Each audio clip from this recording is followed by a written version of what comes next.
En 1919, le traité de Versailles modifie la configuration de l'Europe. L'Allemagne doit payer d'énormes réparations aux Alliés. La Russie est en pleine révolution. De nouveaux pays en Europe centrale cherchent leurs identités. En 1933, l'arrivée d'Hitler au pouvoir en Allemagne va ébranler tout le continent.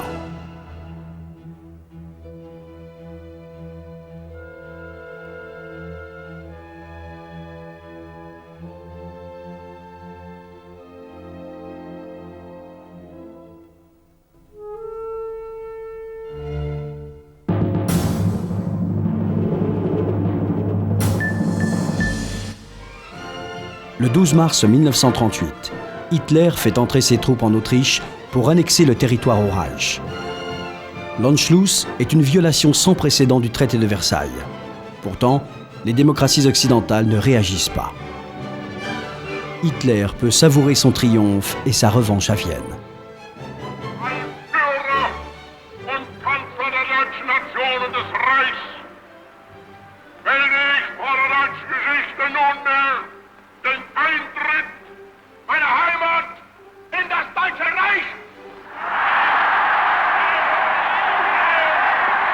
Deutschland, unser neues Glied, die Nationalsozialistische Partei und die Wehrmacht unseres Reiches, Sieg heil!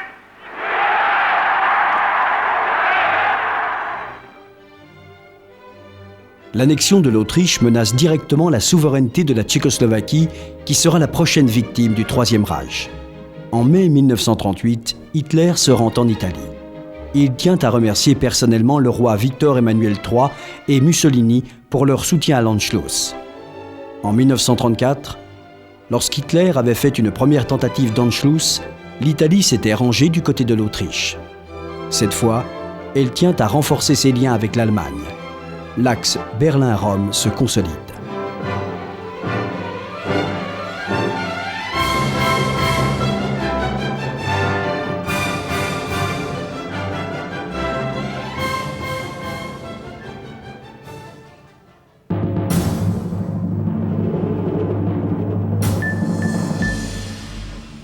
Juin-juillet 1938, la Chine est le théâtre d'atroces combats. L'agression japonaise a commencé en juillet 1937. La lutte entre le gouvernement de Chiang Kai-shek et les communistes de Mao Tse-tung complique la situation intérieure en Chine.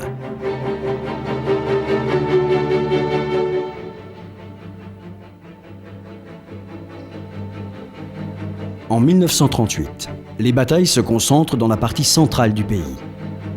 En mai, les Japonais gagnent du terrain. Le gouvernement de Chiang Kai-shek est contraint de s'exiler à Chongqing.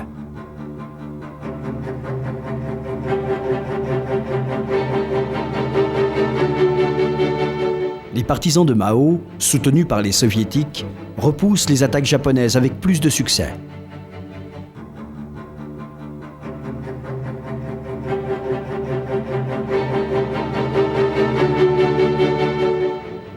En août 1938, l'armée rouge écrase les unités japonaises qui avaient investi le territoire soviétique autour du lac Chazan.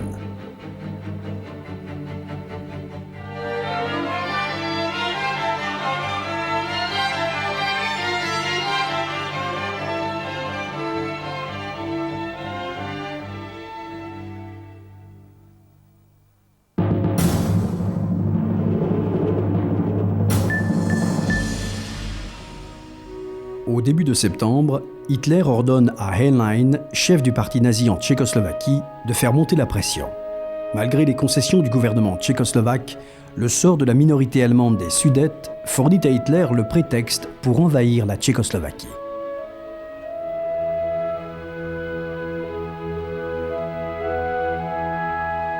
Le 15 septembre, à Obersalzberg, le Premier ministre britannique Chamberlain approuve le plan de rattachement des Sudètes au Reich. 4 jours plus tard, la Grande-Bretagne et la France font pression sur le gouvernement tchèque pour qu'il accepte les conditions d'Hitler. Au nom de la paix en Europe, le gouvernement tchécoslovaque est contraint de se soumettre à Hitler.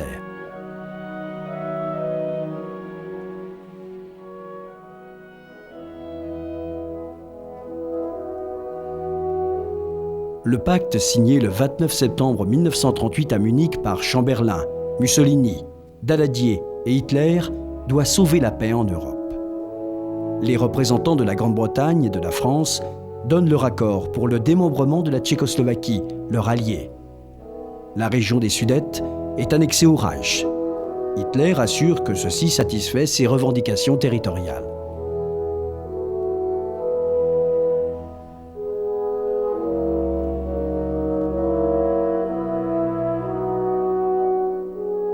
« 1er octobre. Les Allemands des Sudètes accueillent la Wehrmacht avec enthousiasme.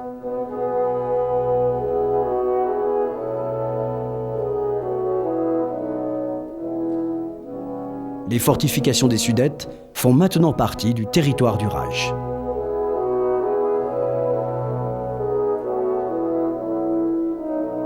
Après les accords de Munich, le Premier ministre britannique Chamberlain ne cache pas sa satisfaction. En France aussi, on est sûr qu'après avoir rendu à l'Allemagne ce qui était à l'Allemagne, Hitler sera apaisé.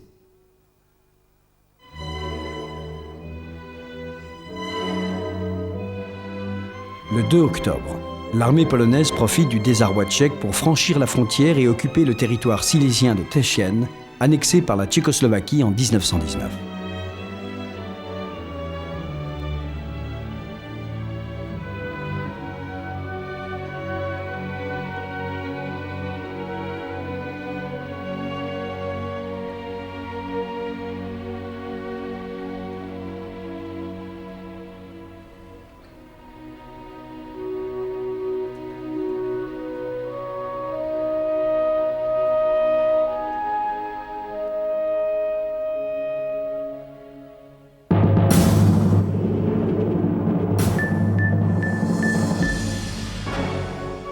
« 9 novembre 1938, Allemagne. Nuit de cristal. Revendication allemande à l'encontre de la Pologne. Le pogrom des Juifs dans la nuit du 9 au 10 novembre 1938 se solde par la mort de plusieurs dizaines d'entre eux. Cette nuit de cristal voit brûler 250 synagogues et saccager des milliers de boutiques à Nuremberg, Hambourg, Munich et Francfort. La haine nazie se déchaîne contre les Juifs allemands.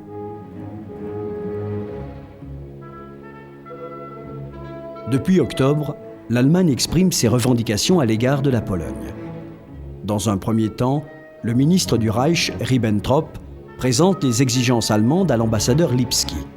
L'adhésion de la Pologne au pacte anti-Comintern, la construction de l'autoroute reliant le Reich et la Prusse orientale par la Pologne et l'inclusion de la ville libre de Danzig dans le territoire du Reich. Ces revendications menacent l'intégrité du territoire polonais. Le gouvernement polonais répond fermement « non ».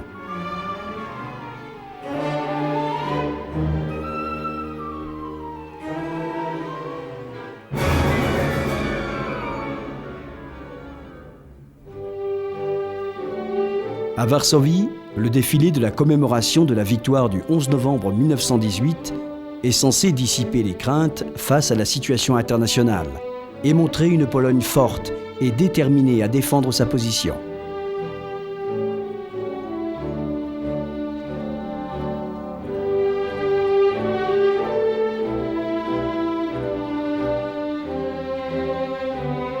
L'année 1939 trouve l'Europe remplie de craintes.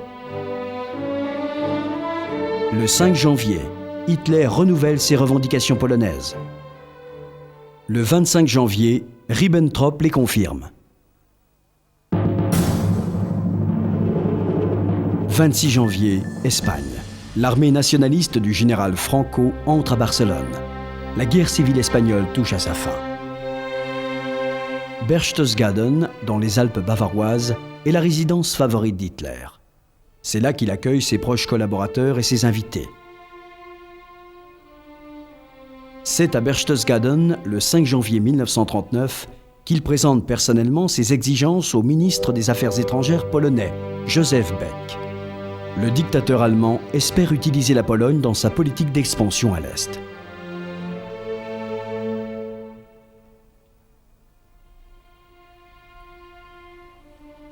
Le 25 janvier, c'est le tour du ministre des Affaires étrangères du Reich de se rendre à Varsovie.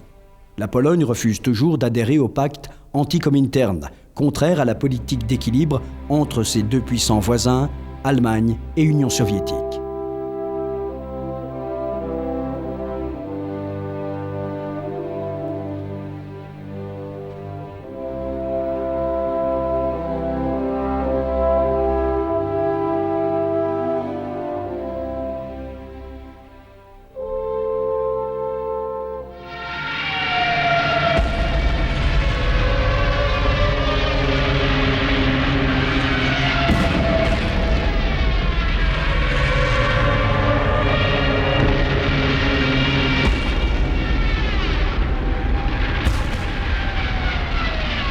Le 26 janvier, l'armée du général Franco entre à Barcelone après une longue bataille.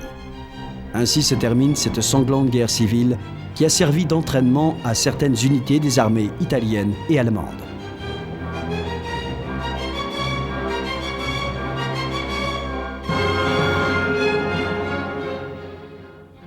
Le 30 janvier, à Berlin, Hitler annonce publiquement l'anéantissement des Juifs de l'Europe en cas de guerre.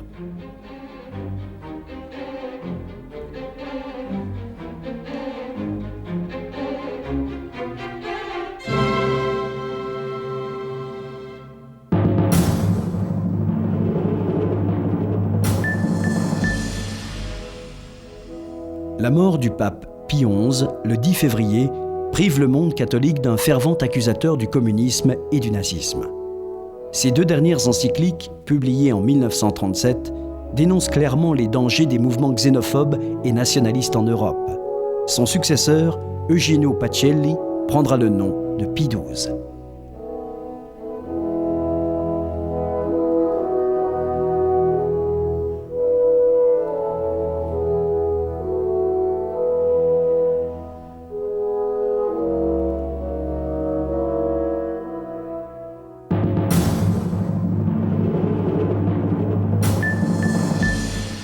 Le 10 mars, pour la première fois, Staline envisage d'améliorer ses relations avec Hitler.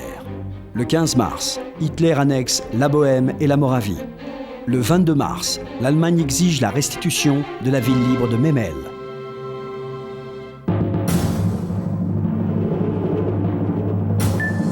Le 28 mars, les troupes du général Franco entrent à Madrid.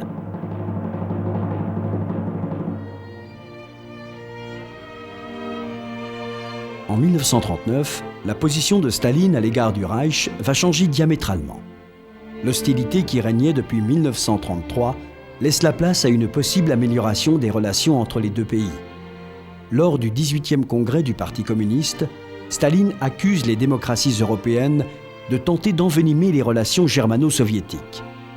Cette déclaration annonce le futur pacte germano-soviétique le 23 août 1939.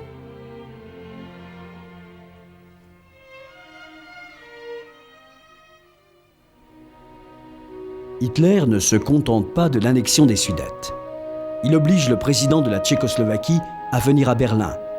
Là, sous la contrainte, Emil Hácha donne son accord à l'entrée de la Wehrmacht en Bohême et en Moravie. Les démocraties occidentales comprennent que les exigences d'Hitler sont sans limite et que la politique d'apaisement est une impasse. Rien ne sert de discuter avec M. Hitler.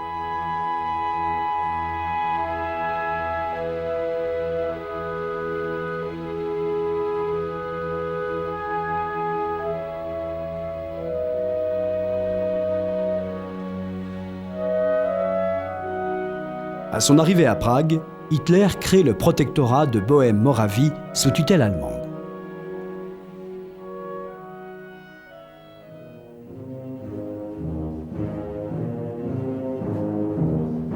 À son retour à Berlin, Hitler est considéré comme un héros. Par sa diplomatie musclée, il permet au Reich de retrouver sa dignité bafouée par le traité de Versailles.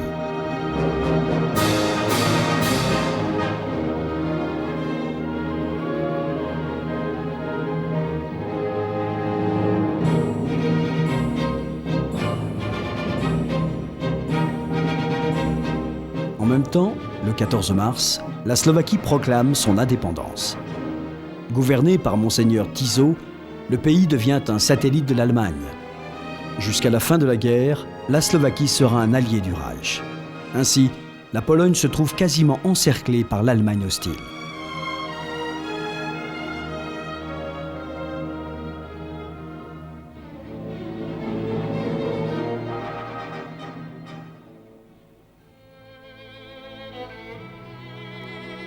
La Tchécoslovaquie est totalement démembrée. Les territoires habités par les minorités hongroises sont accordés à la Hongrie. Cette politique, qui a débuté en septembre 1938, modifie une fois de plus les frontières en Europe centrale.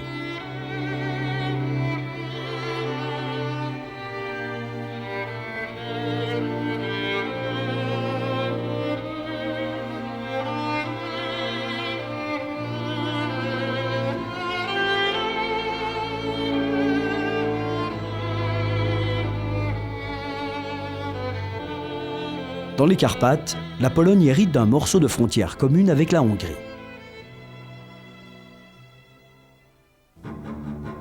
Hitler continue sa politique de force. Le 20 mars, il exige le rattachement de la région de Memel, où vit une importante minorité allemande. 2 jours plus tard, il obtient satisfaction. Entre-temps, le 21 mars, une fois de plus, il exige le rattachement de la ville libre de Danzig et la construction d'une autoroute reliant la Prusse orientale. Il devient évident que la Pologne sera la prochaine victime d'Hitler.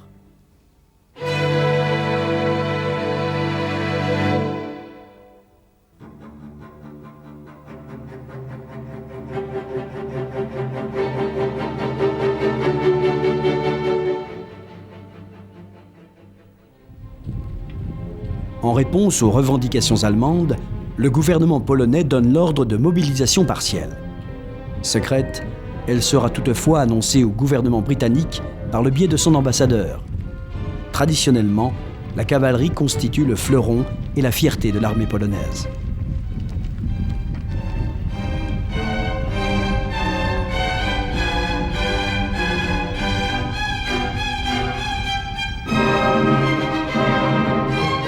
Le 23 mars, la France et la Grande-Bretagne accordent leur garantie à la Pologne.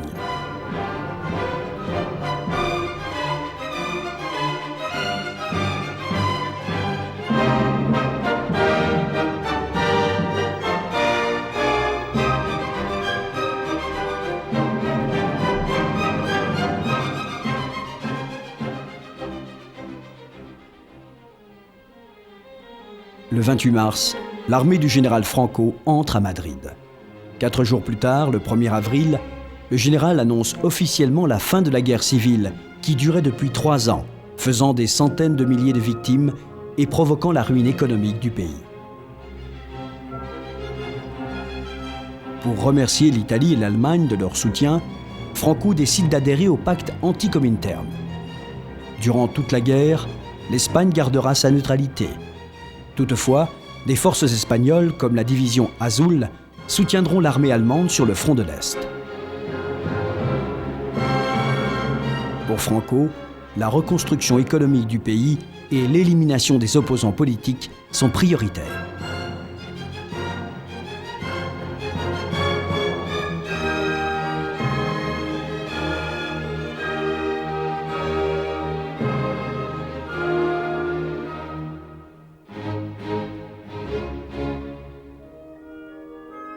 En mai 1939, Berlin accueille la Légion Condor, une formation d'aviation allemande envoyée par Hitler en Espagne pour soutenir Franco.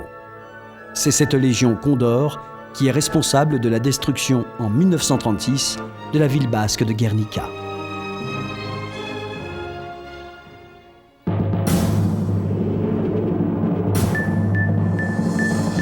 Le 3 avril, le commandant en chef de la Wehrmacht donne l'ordre de préparer l'invasion de la Pologne.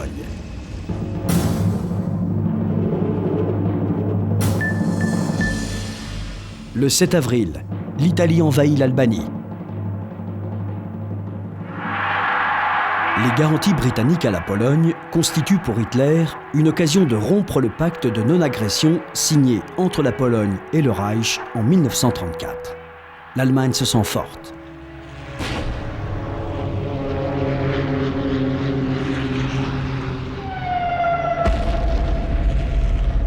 dès le printemps 1939, elle dispose d'un potentiel militaire lui permettant la destruction de tout ennemi éventuel.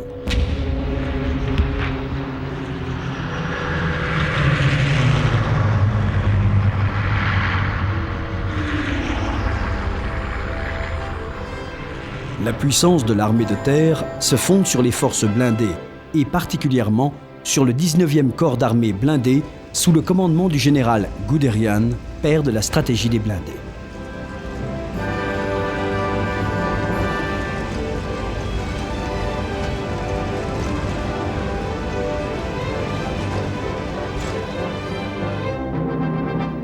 L'Italie mène également une politique d'expansion territoriale. Le 7 avril, avec le soutien de l'Allemagne, l'armée italienne franchit la frontière albanaise. 15 000 soldats italiens débarquent dans les ports albanais.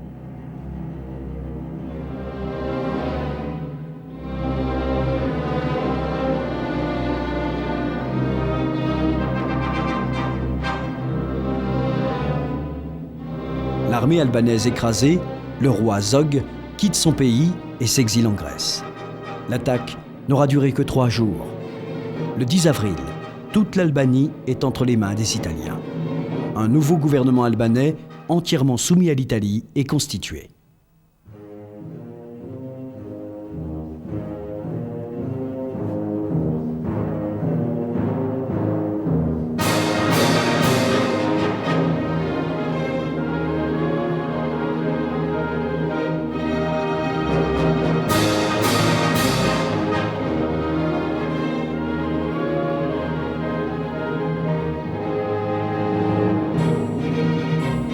Le 12 avril, le roi Zog est destitué. Le nouveau gouvernement offre la couronne d'Albanie au roi Victor Emmanuel III. 2 jours après, lors d'une cérémonie au Quirinal, l'Albanie est officiellement annexée à l'Italie.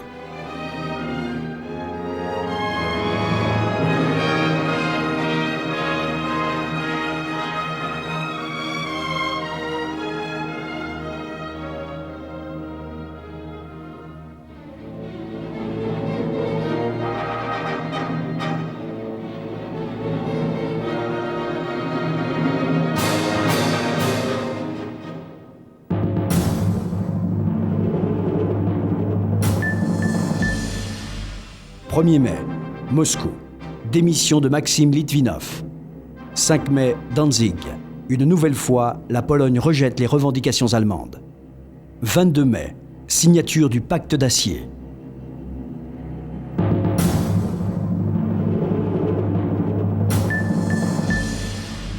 Mai, Mongolie. L'offensive japonaise est arrêtée.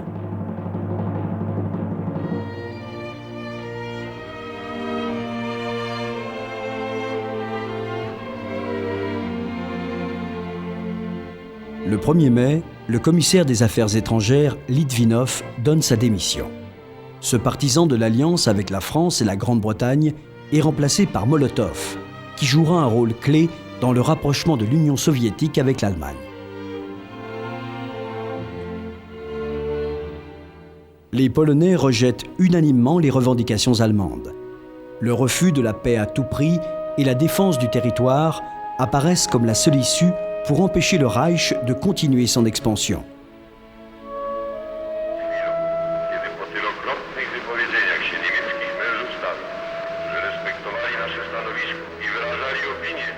La Pologne, qui n'a recouvré son indépendance qu'en 1918, après plus d'1 siècle de démembrement, multiplie les efforts pour éviter une nouvelle guerre. Mais, face aux exigences allemandes, le ministre des Affaires étrangères polonais, Beck, n'hésite plus à dénoncer la politique expansionniste de l'Allemagne. Le fond de son discours repose sur les valeurs traditionnelles, l'honneur et l'amour de la patrie. Le 22 mai, la signature du pacte d'acier renforce l'axe Rome-Berlin. Son caractère offensif ne laisse aucune illusion quant aux intentions de ses signataires. Toutefois, Mussolini n'envisage pas d'entrer en guerre avant 1943.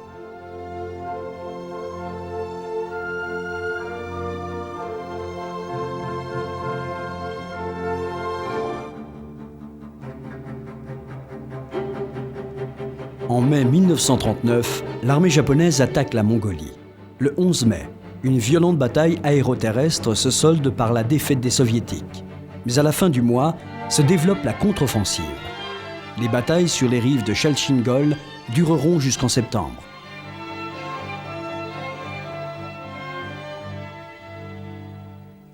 Malgré les purges dans ses rangs, l'armée rouge réussit à repousser les attaques japonaises. Environ 40 000 officiers ont été limogés par Staline les 2 dernières années. Des milliers d'autres ont été fusillés.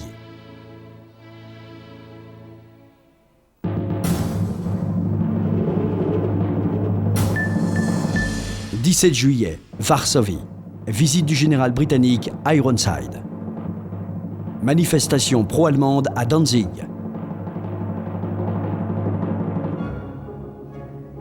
La visite du général Ironside, chef d'état-major de l'armée britannique en Pologne, atteste de la réalité du traité de garantie mutuelle, signé entre la France, l'Angleterre et la Pologne le 13 avril.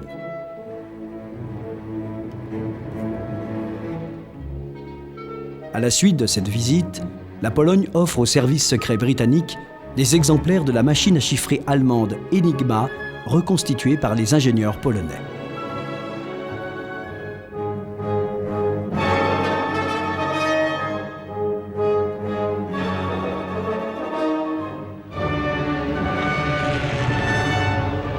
La Pologne se prépare au pire.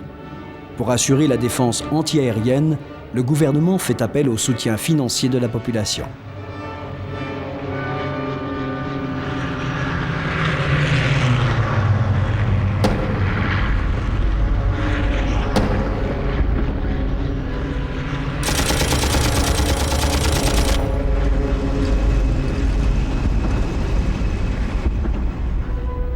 Le 11 juillet, à Danzig, le Sénat, dominé par les Allemands, prend de nombreuses décisions qui visent les intérêts polonais dans la ville libre.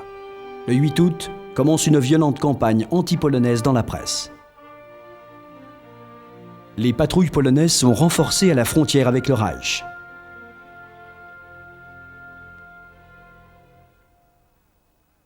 « 23 août, Moscou. Signature du pacte germano-soviétique. 25 août, Danzig. Le Schleswig-Holstein, cuirassé allemand, s'amarre dans le port. Face à la menace de guerre, la France et l'Angleterre tentent de s'entendre avec Moscou.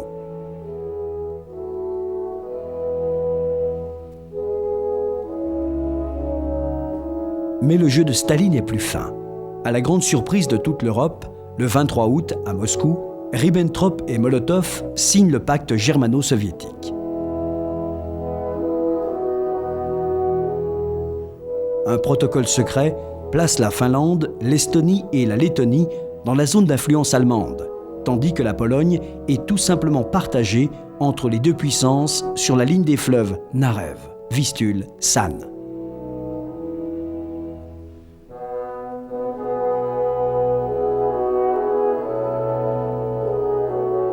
À son retour à Berlin, Ribbentrop est accueilli en héros. Ce pacte est perçu en Allemagne comme le plus grand succès de la diplomatie allemande.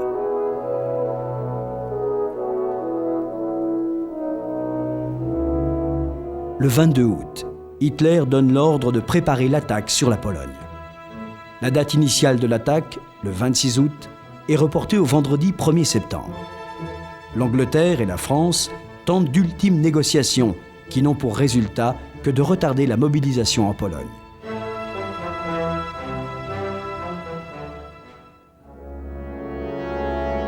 Le 25 août, comme chaque année, un navire-école de la marine allemande entre dans le port de Danzig. Normalement, c'est un croiseur, mais cette fois, l'Allemagne a envoyé le croiseur cuirassé Schleswig-Holstein. À bord, ses canons de 280 mm et une unité d'assaut de la Kriegsmarine correspondent mieux à la nature de l'attaque prévue.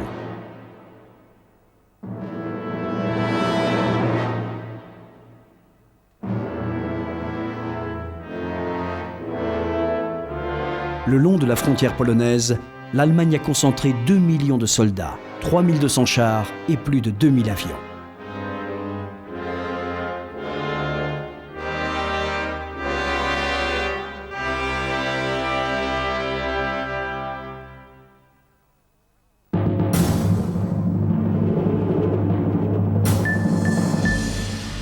1er septembre, les troupes allemandes déferlent sur la Pologne.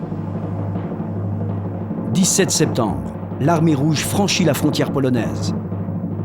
30 septembre, Paris. Constitution d'un gouvernement polonais en exil.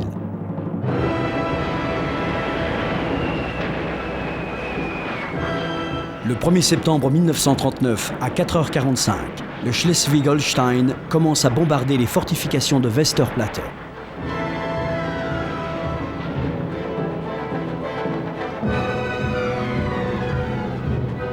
L'armée allemande pénètre en Pologne tout le long de la frontière. La résistance de l'armée polonaise surprend les généraux allemands. À Czestochowa, une brigade de cavalerie réussit à retenir l'assaut de la 4e division blindée. La France et la Grande-Bretagne lancent un ultimatum à l'Allemagne et exigent le retrait immédiat des troupes allemandes de Pologne. It is not the British way to go back upon obligations. And now that the possibility of conflict again exists, the government have taken steps to declare their attitude, not only to the world, but in a special message to Herr Hitler. La mobilisation générale décrétée en France et en Angleterre se déroule sans enthousiasme. Les centaines de milliers de réservistes sont dirigés vers la frontière allemande.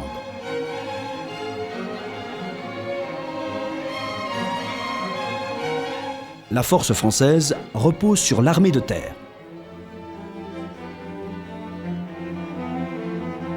Contrairement à la Grande-Bretagne, où l'essentiel se concentre sur l'aviation et, traditionnellement, sur la Royal Navy.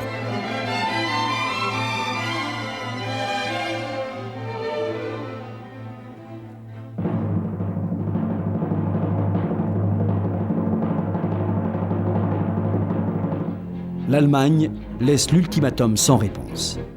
La France et la Grande-Bretagne déclarent donc la guerre au Reich. À Varsovie, cette décision est accueillie dans l'enthousiasme.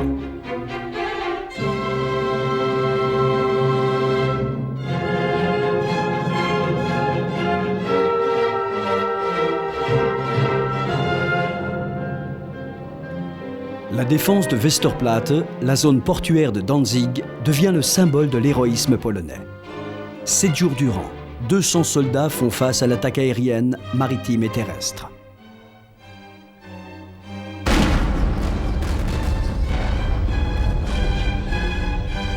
La stratégie allemande vise à encercler l'armée polonaise au sud et au nord.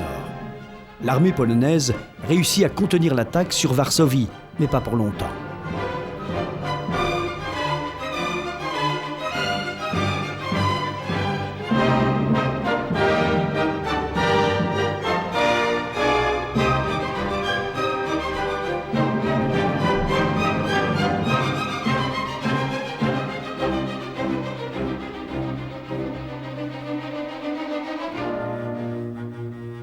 Dans la capitale polonaise, la défense civile s'organise.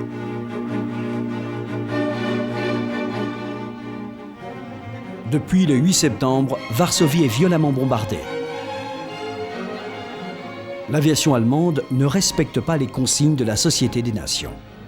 Le symbole de la Croix-Rouge ne garantit pas la sécurité, comme l'attestent ces photos d'un hôpital bombardé prises par un correspondant de guerre britannique. La Luftwaffe s'acharne sur les villes polonaises. Elle n'épargne rien ni personne.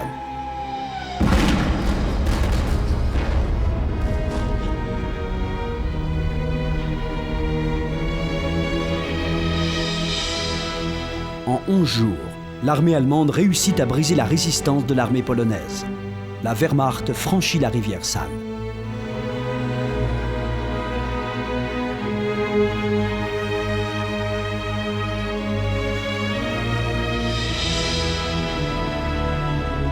Dans le même temps, Staline prépare le coup de grâce de la Pologne.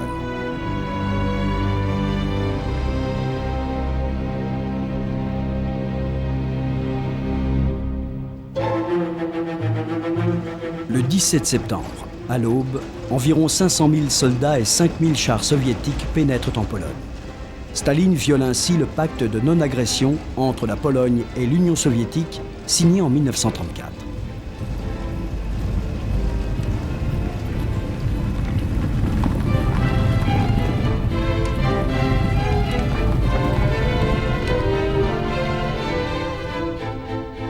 Comble de l'infamie, les unités soviétiques prétendent apporter un soutien militaire à la Pologne.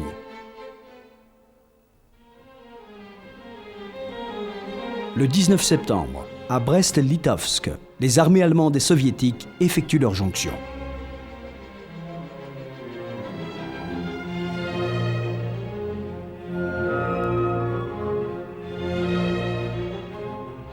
Le 22 septembre, à Brest-Litovsk, le général Guderian et le commandant Krivoshin assistent au défilé conjoint des unités allemandes et soviétiques. En Pologne, l'armée rouge fait plus de 250 000 prisonniers de guerre, dont 17 000 officiers. Nombreux seront assassinés, les autres seront envoyés dans les camps de travail en Sibérie. Le 19 septembre, Hitler arrive à Danzig. Il visite Westerplatte et célèbre sa victoire éclair.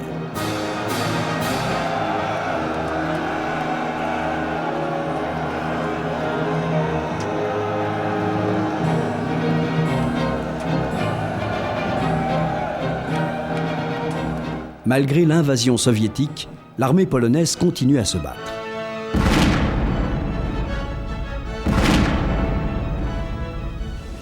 Les Allemands redoutent particulièrement la célèbre cavalerie polonaise qui attaque les unités motorisées et blindées.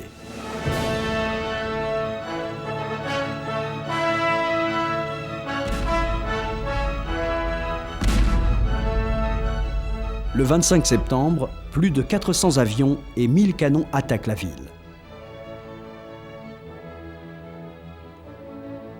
Hitler assiste personnellement au bombardement.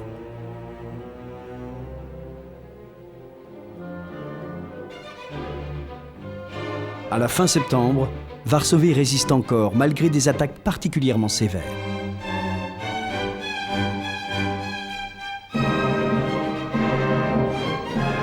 La défense de Varsovie devient impossible. Le 28 septembre, le général Kutrzeba, reçu par le commandant de la 8e armée allemande, signe l'acte de capitulation.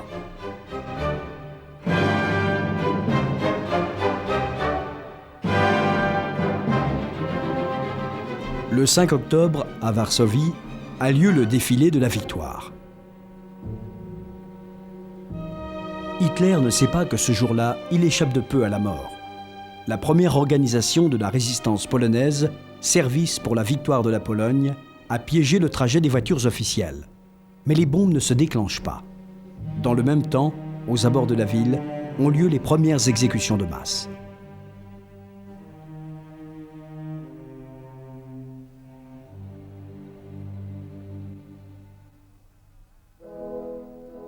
Le gouvernement polonais est interné en Roumanie.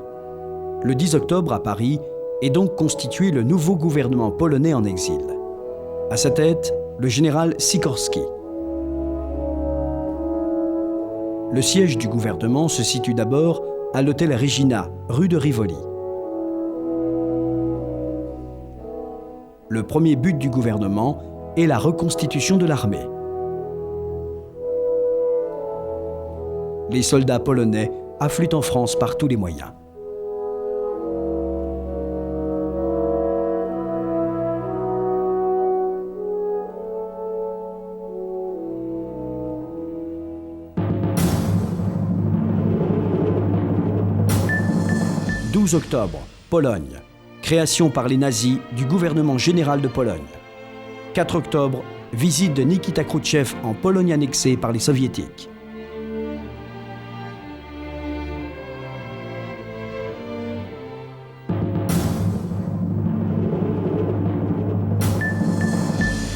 Sur le front de l'Ouest commence la drôle de guerre. Octobre, la bataille sur mer prend de l'ampleur. Le 8 octobre, la Pologne du Nord-Ouest est annexée au Reich. Poznan est occupée.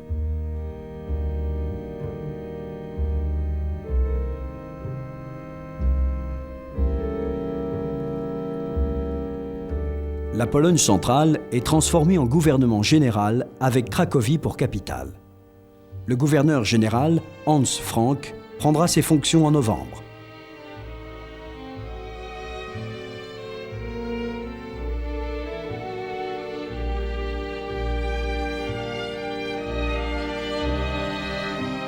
Son quartier général sera établi à Wawel, le château des rois de Pologne.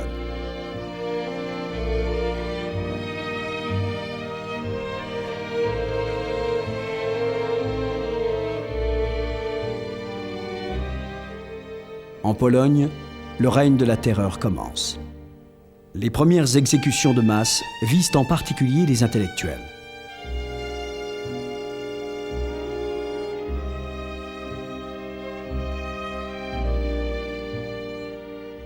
Le 4 octobre, le premier secrétaire du comité central du Parti communiste de l'Ukraine, Nikita Khrouchtchev, se rend sur les territoires occupés. Le 22 octobre, ont lieu les élections au Parlement populaire, entièrement manipulées par le parti. Quelques jours plus tard, la Biélorussie occidentale et l'Ukraine occidentale seront incorporées dans le territoire de l'Union soviétique. Ainsi, le régime stalinien s'installe sur la partie de la Pologne occupée par l'Armée rouge. Andriy Wyszynski, le procureur général de l'Union soviétique, parle au nom de Moscou. Сегодня завершается великая освободительная эпопея народов Западной Украины, эпопея, отмеченная исторической датой 17 сентября 1939 года, когда наша могучая рабоче-крестьянская Красная Армия по приказу своей партии и своего правительства пересекла границу, отделявшую от СССР бывшее польское государство. L'armée rouge est prête à de nouvelles conquêtes. En septembre et en octobre, l'Union soviétique exige de la part des pays baltes, Lituanie, Estonie et Lettonie, la signature d'un traité d'assistance mutuelle. Les pays baltes doivent autoriser le stationnement de l'armée rouge sur leur territoire. Les soviétiques appliquent ainsi l'une des clauses secrètes du pacte germano-soviétique.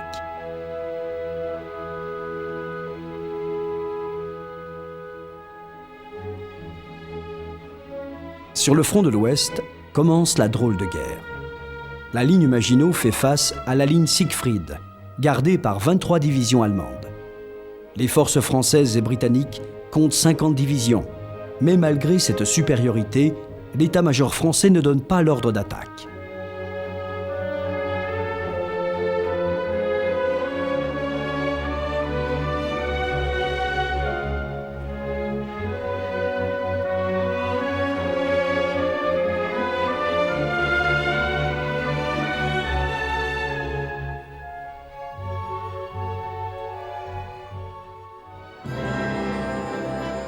Sur mer, la bataille a commencé au début du mois de septembre.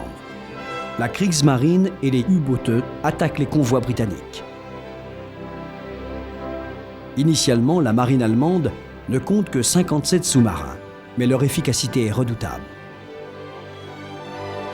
Le 14 octobre, le U-Boot U-47 attaque et coule le cuirassé britannique Royal Oak. En 3 mois, la marine allemande envoie par le fond 114 bateaux.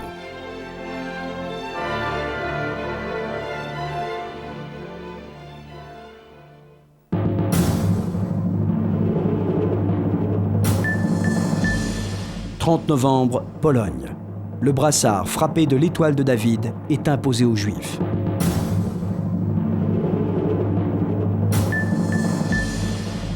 30 novembre, l'Union soviétique attaque la Finlande. En Pologne commence le règne de la terreur. La cible privilégiée des Allemands est la population juive. Le 30 novembre, un décret allemand oblige tous les Juifs à porter un brassard avec l'étoile de David. Au début décembre, les premiers ghettos sont constitués. Durant les 3 premiers mois de l'occupation, les Allemands assassinent plus de 7000 Juifs.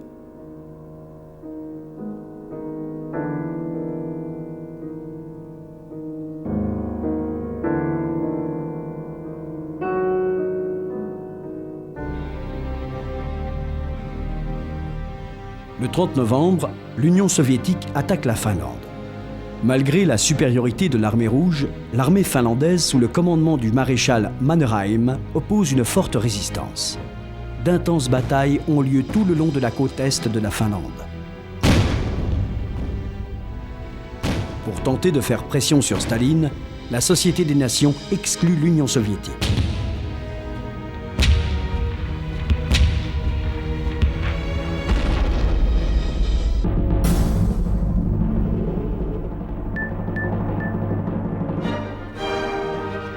Le 17 décembre, le cuirassé allemand Amiral Graf Spee termine son raid en rade de Montevideo.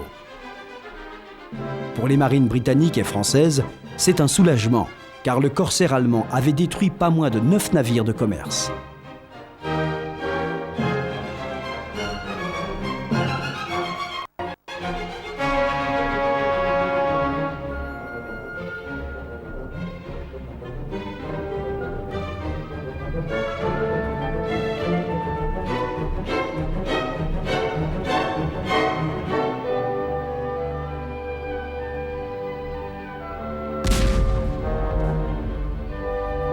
Le 13 décembre, l'admiral Graf Spee est surpris par 3 croiseurs de la Royal Navy, l'Exeter, l'Ajax et l'Achille.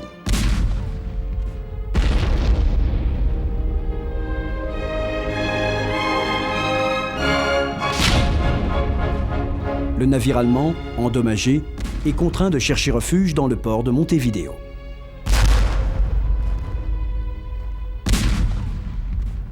Dans la bataille, le croiseur allemand perd 36 membres d'équipage et compte 60 blessés.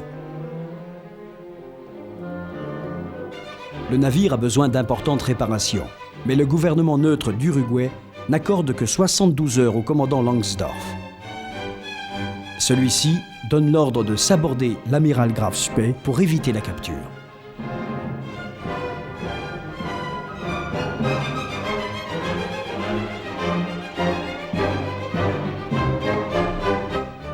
Le 17 décembre, l'admiral Graf Spee se saborde au large de Montevideo.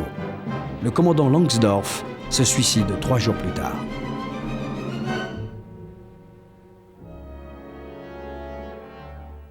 La drôle de guerre ne concerne pas l'Atlantique. Les actions de la marine allemande obligent les Britanniques à un effort de guerre sans précédent. Le roi George VI se rend dans une base navale soutenir le moral des marins.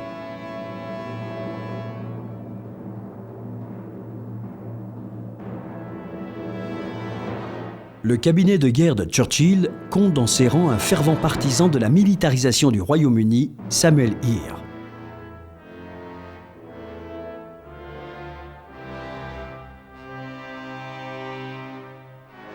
Les États-Unis continuent leur politique d'isolationnisme, représentée en Grande-Bretagne par son ambassadeur Joseph Kennedy, le père du futur président.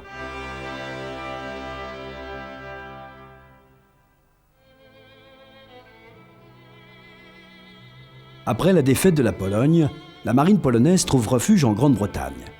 3 destroyers polonais participent à l'effort de guerre britannique. À plusieurs reprises, le général Sikorski se rend dans la base navale polonaise.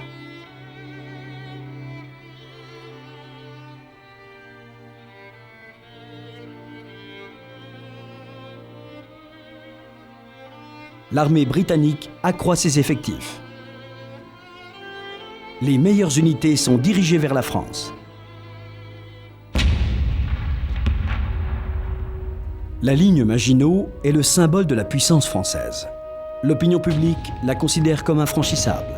Ceci influence la doctrine militaire française qui préconise la supériorité de la défense sur l'attaque. La France, en retard d'une guerre, veille au confort de ses soldats.